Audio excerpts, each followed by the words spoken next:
A proposta da Clínica de Direito Tributário é proporcionar ao aluno um ambiente onde ele se sinta num escritório de advocacia com atribuições mais elaboradas do que de um simples estagiário, de um advogado recém-formado, ou seja, interagir com o cliente, fazer uma proposta de honorário, saber qual o tipo de negociação envolvida nessa relação cliente-advogado.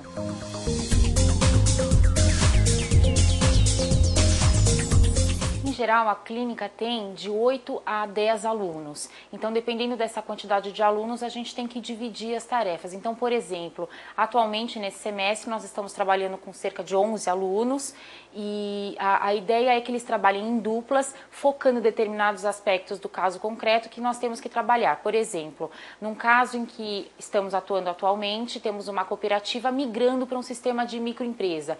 Então, uma dupla pesquisa quais as desvantagens ou vantagens de continuar sendo uma cooperativa, um outro grupo dá uma olhada na questão de como é que funciona a microempresa, quais as vantagens e as desvantagens, uma outra dupla pode participar, como é que funciona essa transição, como é que eu faço para deixar de ser uma cooperativa e passar a ser uma microempresa, existe algum impedimento, não existe?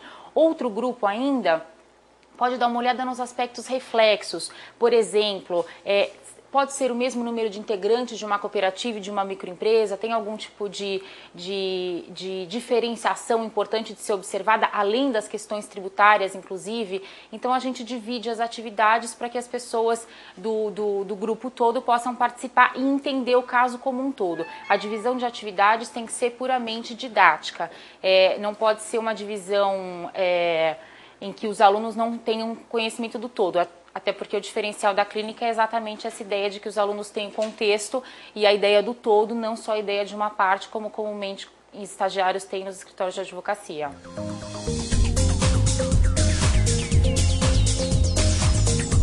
Considerando as diversas atividades que a gente realiza na clínica, dá para a gente olhar um universo de critérios na hora de avaliar os alunos. A gente pode olhar a postura deles como advogados perante um determinado cliente, uma simulação de reunião, como eles se comportam, que tipo de pergunta fazem, que tipo de pergunta deixam de fazer. Então, essa avaliação da participação e da postura é muito importante, embora ela seja relativamente subjetiva e necessite de outros critérios mais objetivos para compor a avaliação, como, por exemplo, um PowerPoint que foi elaborado com os dados relativos à pesquisa, um memorando feito a pedido do cliente.